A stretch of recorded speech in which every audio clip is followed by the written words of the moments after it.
Pekerjaan pintu dan jendela, teman-teman, itu bisa berbagai cara ya perhitungan volumenya. Tapi biasanya kalau kita dapat project dari swasta, ya kliennya langsung swasta, mereka nggak terlalu detail untuk cara perhitungannya. Biasanya pekerjaan pintu dan jendela ini langsung dalam satuan unit, ya. Unit, ini unit dan unit. Oke. Biasanya unit, ya. Pasangan jendela geser ini unit. Jadi satu unit berapa gitu ya. Nah biasanya kalau satuannya unit, kita nggak perlu sampai repot-repot ngitung volume pekerjaan kayu itu berapa kubik ya. Kalau aluminium harus berapa meter. Nah kita bisa langsung masukin aja volumenya berdasarkan gambar. Lihat gambar ini ya. Gambar denah kusen pintu dan jendela. Jadi kita tinggal lihat gambar ini aja untuk mengisi pekerjaan pintu dan jendela. Kemudian kalau ada pekerjaan kanopi, ya kanopi itu nanti satuannya meter persegi, teman-teman. Kalau besi hulu itu satuannya meter persegi, pagar itu juga meter persegi.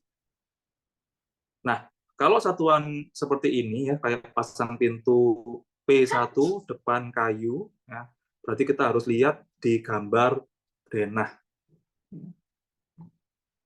Denah pintu dan jendelanya. Kita cari. Nah, ini teman-teman. Kita bisa lihat. Nah, kita cukup lihat yang ada di sini. Ya. Misalnya depan ini P1, pintu dia mau pakai pintu kayu, ya karena depannya tuh kayu, berarti jumlahnya berapa? 1 unit. Kemudian P2, pintu kamar multiplex finish HPL, berarti untuk kamar tidur ya ini ya. Sorry, ini P2 kamar, oh ya, P3 kamar mandi. Oh, ini sorry. Ini kalau dari proyek saya kemarin, yang HPL itu yang P1 yang ini sama P1 yang ini. Jadi ada perubahan waktu di lapangan. Jadi jumlahnya 2 unit.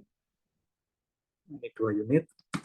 Kemudian kamar mandi, karena kamar mandi di denah ini cuma ada 1, yaitu di ujung kiri ini, maka langsung saja dimasukkan angkanya 1. Oke.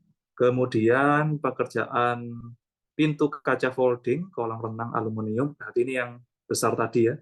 Nah yang ini nih, ini pintu aluminium. Nah ini dimasukkan 1 unit ya. Nah, nanti tinggal waktu menentukan harga satuan ya. Biasanya kita akan tanya dan survei ke supplier ya. Jadi ada tukang kayu spesialis bikin kusen pintu itu sudah ada, teman-teman. Jadi Anda tinggal tanya ke mereka harga belinya berapa ya, harga dari mereka berapa. Misalkan pintu nih ya, saya waktu itu dapat harganya 2 juta 2 juta ya kalau nggak salah ya. 2 juta itu sudah daun pintu dan kusennya. Nah, tapi kan itu masih belum membelikan aksesoris seperti handle dan kunci. Nah, nanti Anda naikin sendiri ya. Misalnya aksesoris nanti saya budget harganya 750.000, berarti harga pokoknya adalah 2 juta dari tukang kayu, ditambah aksesoris 750, berarti kan totalnya 2.750.000. Nah, Anda nanti di harga satuannya yang dinaikkan. Ya. Jangan terlalu ngepres. Saya biasanya naikannya itu sekitar 30%, 40% untuk item-item seperti ini, teman-teman. Karena takutnya adalah ketika ada komplain, ketika ada masalah teknis yang harus diperbaiki lagi, maka dananya itu harus sudah tersedia dari anggaran itu tadi. Nah, misalkan tadi saya harga pokoknya 2.750, saya biasanya ambil margin misalnya kurang lebih 1 juta ya, saya tambahkan 1 juta, maka kayu depan ini nanti saya hargai 3.750.000. Ya gitu ya. Jadi ada beberapa item pekerjaan yang memang teman-teman itu nggak ada di SNI ya, nggak ada harga nggak ada pakemnya. Nah pekerjaan-pekerjaan yang tidak ada pakemnya itu biasanya satuannya unit seperti ini teman-teman. Nah jadi tinggal kita hitung saja secara manual itu tadi.